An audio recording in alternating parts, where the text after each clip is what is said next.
പത്തനംതിട്ട ജില്ലയിൽ വായ്പൂരിൽ ജുമാ മസ്ജിദ് ഉണ്ട്. അതിൻ്റെ കീഴിൽ ഊട്ടുകുളത്ത് വരുന്ന ഒരു പള്ളിയുണ്ട്, മുസ്ലിം പള്ളി. അതിലെ ഇമാമിനായിട്ടുള്ള അബ്ദുൾ ബാസിദ് ഇപ്പോൾ ചവറ സബ് ജയിലിലായിരിക്കുന്നു. ഈ ചവറ സബ് ജയിലിലാകാനുള്ളൊരു കാരണം അദ്ദേഹത്തിനെതിരെ അദ്ദേഹത്തിൻ്റെ ഒരു ഭാര്യ പരാതി കൊടുത്തതാണ്. ആ പരാതി കൊടുത്തത് വളരെ പ്രധാനപ്പെട്ട ഒരു വിഷയമായതുകൊണ്ടാണ് ഇത് വാർത്തയാവുന്നത്. ആ വാർത്തയായത് ഇദ്ദേഹത്തിൻ്റെ ഭാര്യ പരാതി കൊടുത്തത് ഈ ഭാര്യയെ, അതായത് 20 വയസ്സുകാരിയായിട്ടുള്ള ഒരു യുവതിയെ ഇദ്ദേഹം ഫോണിലൂടെ 3 തവണ തലാക്ക് ചൊല്ലി, അതായത് ട്രിപ്പിൾ തലാക്ക് ചൊല്ലി ഒഴിവാക്കാൻ ശ്രമിച്ചതാണ്. നേരത്തെ ഈ ട്രിപ്പിൾ തലാക്കൊന്നും കുഴപ്പമില്ലായിരുന്നു. ഇതുപോലെയുള്ള പല വേഷം കെട്ടുകളും പല വിഡ്ഢിത്തങ്ങളുമൊക്കെ നടന്നിരുന്നു. പക്ഷേ ഇപ്പോൾ അത് നിയമപരമായ ഒരു ക്രിമിനൽ കുറ്റമാണ്. ആ ക്രിമിനൽ കുറ്റത്തിൻ്റെ പേരിലാണ് ഇദ്ദേഹത്തെ അറസ്റ്റ് ചെയ്തിട്ടുള്ളത്. പക്ഷേ ഇത് മാത്രമല്ല കുറ്റം. ഇദ്ദേഹത്തിൻ്റെ പേരിലുള്ള കുറ്റമെന്ന് പറയുന്നത് ഗാർഹിക പീഡനമടക്കം, അതുപോലെ വിവാഹത്തിന് കബളിപ്പിച്ച് കല്യാണം കഴിച്ച അടക്കമുള്ള നിരവധി കുറ്റങ്ങൾ ഇദ്ദേഹത്തിൻ്റെ പേരിൽ ചാർജ് ചെയ്യാനുള്ള എല്ലാ കേസും ഇതിനകത്തുണ്ട്. അതിൻ്റെ കാര്യം, ഈ അബ്ദുൾ ബാസിദ് അവിടെ ഇമാമായിരിക്കുമ്പോൾ ഇദ്ദേഹം നേരത്തെ ഒരു കല്യാണം കഴിച്ചതാണ്. ആ കല്യാണം കഴിച്ച അദ്ദേഹത്തിൻ്റെ വീട്ടിൽ സ്വന്തം ഭാര്യയുള്ളതാണ്. പക്ഷേ ആ ഭാര്യയെ വിവാഹമോചനം നേടി എന്ന് കള്ളം പറഞ്ഞുകൊണ്ട്, നിയമപരമായിട്ടുള്ള വിവാഹമോചനം കഴിഞ്ഞു എന്ന് പറഞ്ഞുകൊണ്ട് ഈ പെൺകുട്ടിയെ കല്യാണം കഴിക്കുകയാണ് ഉണ്ടായിട്ടുള്ളത്. പക്ഷേ അതിനുശേഷം ഈ പെൺകുട്ടിയുമായിട്ട് നേരെ ഒരു വാടക വീട്ടിൽ ചെന്ന് താമസിച്ചു. ആ വാടക വീട്ടിൽ ചെന്ന് താമസിച്ച് കുറച്ച് കഴിഞ്ഞിട്ടാണ് ഇപ്പോൾ നിലവിലുള്ള ഈ പെൺകുട്ടിക്ക്, ഇപ്പോൾ 20 വയസ്സേ ഉള്ളൂ, കഴിഞ്ഞ ഫെബ്രുവരിയിലാണ് കല്യാണം കഴിച്ചത് എന്ന് പറഞ്ഞാൽ ഏതാണ്ട് 18 വയസ്സ് കഴിയുമ്പോൾ തന്നെ കല്യാണം കഴിച്ചതാണ്. നിർധന കുടുംബത്തിലാണെന്ന് പ്രത്യേകം പറയേണ്ടതില്ലല്ലോ, അല്ലെങ്കിൽ ഇത്ര വലിയ സാഹസത്തിനൊന്നും ഒരുങ്ങില്ല. അപ്പോൾ അങ്ങനെ കല്യാണം കഴിച്ചതിന് ശേഷം ഇദ്ദേഹം ഇവരെ ഇപ്പോൾ വലിയ തോതിലുള്ള ഗാർഹിക പീഡനത്തിന് ഇരയാക്കിയിരുന്നു. കാരണം സ്ത്രീധനം ചോദിച്ചുകൊണ്ടും അതുപോലെ പൊന്നും പണവും ഒക്കെ വേണമെന്നും എനിക്കതൊന്നും കിട്ടിയില്ല എന്ന് പറഞ്ഞുകൊണ്ട് ഇദ്ദേഹം ഗാർഹിക പീഡനത്തിന് ഇരയാക്കി. കൂടാതെ ഈ പെൺകുട്ടി തന്നെ ഈ മുൻ ഭാര്യയുടെ കാര്യം ചോദിക്കുമ്പോഴൊക്കെ ഇദ്ദേഹം വളരെ മോശമായി പെരുമാറുകയും വലിയ തോതിലുള്ള ശാരീരികവും മാനസികവുമായിട്ടുള്ള പീഡനങ്ങൾക്ക് ഈ പെൺകുട്ടി ഇരയാവുകയും ചെയ്തു. അപ്പോൾ അതിനുശേഷം ഇത്തരത്തിൽ ചോദ്യം ചെയ്യൽ വർദ്ധിച്ചപ്പോൾ ഇദ്ദേഹം പെൺകുട്ടിയെ വീട്ടിൽ കൊണ്ടയാക്കി. ഈ വീട്ടിൽ കൊണ്ടയാക്കിയതിന് ശേഷം ഇദ്ദേഹം ഫോൺ വിളിക്കുന്നു. പള്ളിയിലെ ഇമാമാണെന്ന് നിങ്ങൾ ആലോചിക്കണം, ഉസ്താദാണെന്ന് ആലോചിക്കണം. അപ്പോൾ അത്തരത്തിലുള്ള ഒരാൾ ഇദ്ദേഹം ഫോൺ വിളിക്കുന്നു. ഫോൺ വിളിക്കുമ്പോൾ മറ്റു പല കാര്യങ്ങളൊക്കെ സംസാരിച്ചു കൊണ്ടിരിക്കുന്നതിനിടക്ക് പെട്ടെന്ന് ഈ തലാക്കിലേക്ക് കിടക്കുന്നു. അങ്ങനെ ഫോണിലൂടെ തന്നെ തലാക്ക് ചൊല്ലുന്നു.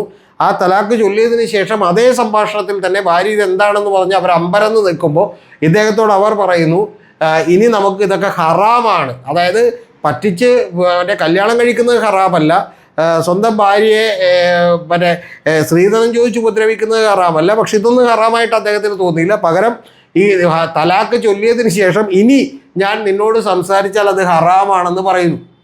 ഇത് യഥാർത്ഥത്തിൽ നേരത്തെ ഇതൊക്കെ നടന്നുകൊണ്ടിരുന്ന കാര്യമാണ്. ഇതൊന്നും വലിയ വാർത്തയോ അല്ലെങ്കിൽ ഒരു കേസിനാസ്പദമായിട്ടുള്ള സംഭവമായി മാറില്ല. പക്ഷേ ഇതിന് തീർച്ചയായിട്ടും ഒരു കയ്യടി അർഹിക്കുന്നത് നരേന്ദ്രമോദിയാണ്, BJP ആണ്. കാരണം ട്രിപ്പിൾ തലാക്ക് ഇന്ത്യയിൽ നിരോധിച്ചു. അതുകൊണ്ട് തന്നെ ഇനിയിപ്പോൾ ട്രിപ്പിൾ തലാക്ക്, ഫോണിലൂടെ തലാക്ക് ചൊല്ലി രക്ഷപ്പെടാമെന്നൊക്കെ പറഞ്ഞാൽ അത് നടക്കുന്ന കാര്യമല്ല. അതുകൊണ്ട് അത് വലിയൊരു ഒഫൻസാണ് എന്നുള്ളത് കൃത്യമായിട്ട് അറിയാം. ആ ഒഫൻസ് പ്രകാരം പോലീസ് കേസെടുത്തിരിക്കുന്നു. ആ കേസിൻ്റെ FIRൻ്റെ വിശദാംശങ്ങളാണ് നിങ്ങൾ ഈ സ്ക്രീനിൽ കാണുന്നത്. അത് കൂടാതെ ഇദ്ദേഹത്തിനെതിരെ ഇനിയിപ്പോൾ ഗാർഹിക പീഡനത്തിനും അതുപോലെ തന്നെ കബളിപ്പിച്ച് കല്യാണം കഴിച്ചതിനുമൊക്കെയുള്ള ചാർജുകൾ കൂടി വരാനിരിക്കുന്നു എന്നുള്ളതാണ്. എന്താണെങ്കിലും പല ആളുകളൊക്കെ നമ്മളോട് പറയാറുണ്ട്, അതായത് ഒരു സമുദായത്തിനിടക്കുള്ള അനാചാരങ്ങളൊക്കെ നീക്കാൻ ആ സമുദായത്തിനകത്ത് തന്നെയുള്ള എതിർപ്പ് വരണം എന്നുള്ളതാണ്. ഇനി ഞാനതിൽ വിശ്വസിക്കുന്നേയില്ല. ഒരു സമുദായത്തിനകത്ത് ലിംഗപരമായിട്ടുള്ള വിവേചനങ്ങളുണ്ടെങ്കിൽ അത് ആ സമുദായത്തിനകത്ത് നിന്നുള്ള പരിഷ്കർത്താക്കളൊക്കെ വന്ന് മാറ്റുന്നത് വരെയൊന്നും വെയിറ്റ് ചെയ്യേണ്ട ബാധ്യത ഈ പാവപ്പെട്ട ഇന്ത്യയിൽ ജനിച്ചിട്ടുള്ള സാധാരണക്കാരായിട്ടുള്ള സ്ത്രീകൾക്കില്ല. അത് മുസ്ലിംസിൻ്റെ കാര്യത്തിലാണെങ്കിലും ഹിന്ദുക്കളുടെ കാര്യത്തിലാണെങ്കിലും ക്രിസ്ത്യൻസിൻ്റെ കാര്യത്തിലാണെങ്കിലും അത്തരത്തിലുള്ള അനീതികളുണ്ടെങ്കിൽ അത് ഒഴിവാക്കാൻ തീർച്ചയായിട്ടും കേന്ദ്ര ഗവൺമെൻറ്റും കേരള സംസ്ഥാന ഗവൺമെൻറ്റുകളൊക്കെ നടപടിയെടുക്കേണ്ടതാണ്. അല്ലാതെ അവർ മതമല്ലെങ്കിൽ ഒരു ചോയ്സ് ആയിരിക്കണം. ഇത് ചോയ്സ് അല്ല. കാരണം ആ കഷ്ടകാലത്തിന് അവരൊരു മതത്തിൽ ജനിച്ചു വീണു. നമ്മളിപ്പോൾ ഹിന്ദുക്കളുടെ വീട്ടിലാണെങ്കിൽ ഹിന്ദുവായി ജനിച്ചു വീണു എന്നുള്ളത് കൊണ്ട് നിങ്ങൾ ഇത്തരത്തിലുള്ള വിവേചനങ്ങളൊക്കെ സഹിക്കാൻ ബാധ്യസ്ഥരാണെന്നും അതിലൊന്നും ഞങ്ങൾക്കൊരു ബാധ്യതയില്ലെന്നൊക്കെ ഭരണകൂടം പറയുന്നത് അങ്ങേയറ്റത്തെ തെറ്റായിട്ടുള്ളൊരു കാര്യമാണ്. അതുകൊണ്ട് ഇത് വലിയ തോതിൽ അഭിനന്ദനം അർഹിക്കുന്ന ഒരു നിയമ നടപടിയാണ് മോദി സർക്കാർ കൈക്കൊണ്ടത് എന്നുള്ള കാര്യത്തിൽ ഒരു സംശയവുമില്ല. ലോങ് ടൈമിലേക്ക് ഇത് വലിയ തോതിലുള്ള പ്രത്യാഘാതങ്ങൾ ഉണ്ടാക്കുമെന്ന് എനിക്ക് അന്ന് തന്നെ അറിയാമായിരുന്നു. അത്തരത്തിലുള്ള ഒരു കേസ് കേരളത്തിൽ വന്നിരിക്കുന്നു എന്നുള്ളത് വളരെ സന്തോഷകരമായ ഒരു കാര്യമാണ്. ആ പെൺകുട്ടിക്ക് സംഭവിച്ചതൊക്കെ ദൗർഭാഗ്യകരമാണെങ്കിലും അബ്ദുൾ ബാസിനെ പോലെയുള്ള ഇതുപോലെയുള്ള ഉടായിപ്പന്മാർ ഈ പറയുന്ന മതനിയമങ്ങൾ പാലിച്ചുകൊണ്ട് രക്ഷപ്പെടാമെന്ന് വിചാരിക്കരുത്. അങ്ങനെ രക്ഷപ്പെടാൻ കഴിയില്ല എന്ന് മഹത്തായ ഇന്ത്യ രാജ്യം കൃത്യമായി വെളിവാക്കിയിരിക്കുന്നു. അതിൻ്റെ പുറത്ത് കേസ് വന്നിരിക്കുന്നു. ആ കേസിൽ ശിക്ഷിക്കപ്പെടാനുള്ള സാധ്യതകളും വളരെ വളരെ കൂടുതലാണ്. പോലീസ് വളരെ കാര്യക്ഷമമായി തന്നെ ചവറ പോലീസ് സ്റ്റേഷൻ്റെ അകത്തുള്ള ആളുകൾ ആ കേസ് നടത്തുമെന്ന് തന്നെയാണ് ഞാൻ വിചാരിക്കുന്നത്. അതിന് എല്ലാവരും ഈ പറയുന്ന പോലെ ആ പെൺകുട്ടിക്ക് മനോധൈര്യവും അതുപോലെ തന്നെ തീർച്ചയായിട്ടും അവർക്കുള്ള സഹായവും ഒക്കെ ചെയ്യട്ടെ എന്ന് ഞാൻ പ്രതീക്ഷിക്കുന്നു.